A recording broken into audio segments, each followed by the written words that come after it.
पुढच्या बातमीकडे। माजी आमदार विलासराव जगताप यांच्या गाडीवर हल्ला झालाय।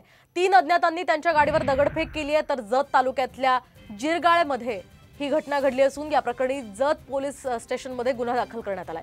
तर विशाल पाटलांच्या प्रचारामध्ये सहभागी होऊ नये यासाठी हा हल्ला करून दबाव आणण्याचा प्रयत्न असल्याचा आरोप जगताप यांनी यावेळी केला। आपण पाहतोय आताची ही महत्त्वाची घडामोड सांगलीमधून आहे। माजी आमदार विलासराव जगताप यांच्या गाडीवर हल्ला झालाय। 3 अज्ञातांनी त्यांच्या गाडीवर दगडफेक केली आहे। तर विशाल पाटलांच्या प्रचारामध्ये सहभागी न होण्यासाठी हा हल्ला झाल्याचं यावर जगतापांनी स्पष्टीकरण दिलं।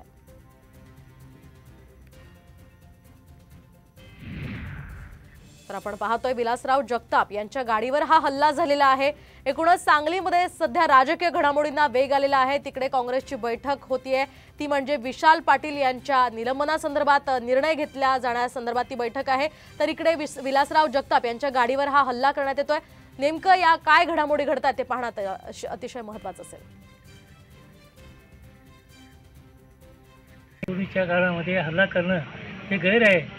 शांतीने निवडणूक चालली असताना सुद्धा काही विघ्नसंतोषी लोक आणि काही नेते मंडळी अशा लोकांना हाताशी धरून मी प्रचारात जाऊ नये याच्यासाठी यांच्यासारखे फॅराले चालू आहेत। त्यांच्या पायाखालची वाळू घसरू लागलेले आहे। त्यांना पराभव समोर दिसू लागल्यामुळं अशा प्रकारे मी प्रचारात जाऊच नये, भाग घेऊ नये, फिरू नये म्हणून माझ्यावर दबाव टाकण्याचा प्रयत्न चालू आहे। त्याला आम्ही भीक घालणार नाही।